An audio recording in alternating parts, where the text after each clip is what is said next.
Hi, my name is Miles Keller, and today I'm going to be going over the Interactive Advanced Concept Presentation 8. And in this week, we are going to be making kinetic sand. So, in order to make kinetic sand, obviously, you're going to need a couple things. You're going to need some sand, which I have here. I found out the finer the sand, the better, for sure. I just have it's just regular sand that you like find on the beach or whatever. Then you need some cornstarch, some Dawn dish soap, and then obviously and then some water as well. And so what you're gonna do with the water and the dish soap is just squirt a little bit in there, not like crazy heavy. And then I just stirred it up, so I don't know if you can see, but I have soapy water in this cup. In order to speed up the process, so I didn't sit here and mix this for 10 years. I've already put some sand in here, and I already put the soapy water. And what I found also as well is not to add too much water at first. It doesn't take as much as you think it does. So I have what I think anyways, from what I saw on the example video, the right consistency and the way that it's supposed to move.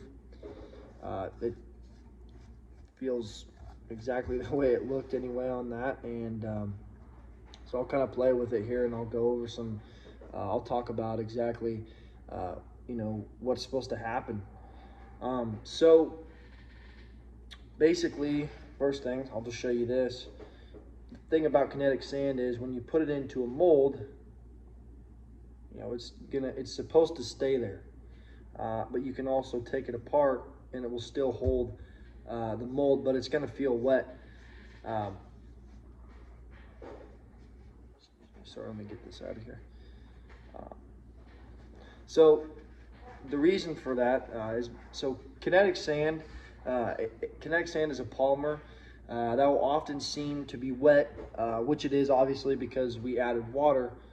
But at the same time that it's wet, it will actually never dry out. So it has a fluid, kind of a fluid-like behavior. As you can see, the way it kind of just fell through my hands there. But when we pack it together, when we bring it all together, it's not actually just going to fall out of place, like a liquid would, because if you tried to do that with a liquid.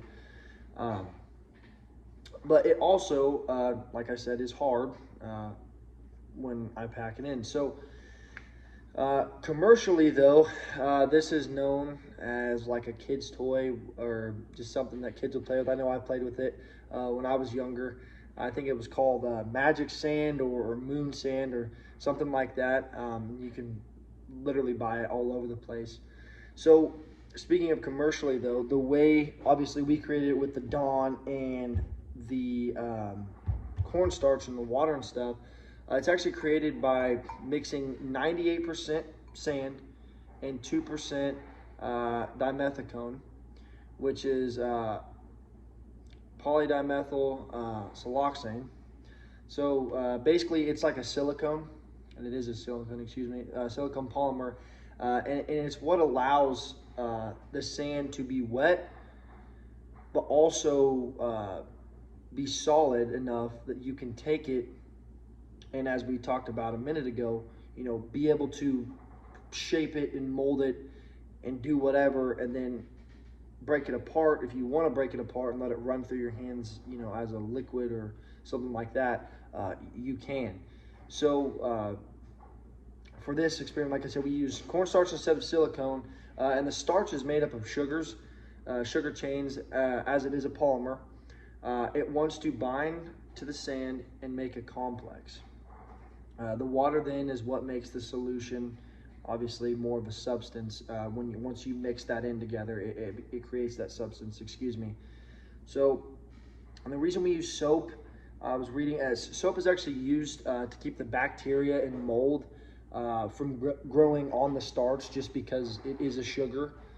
And honestly, I think that this is a great experiment to show an example of polymers. So hope that made sense. Thank you.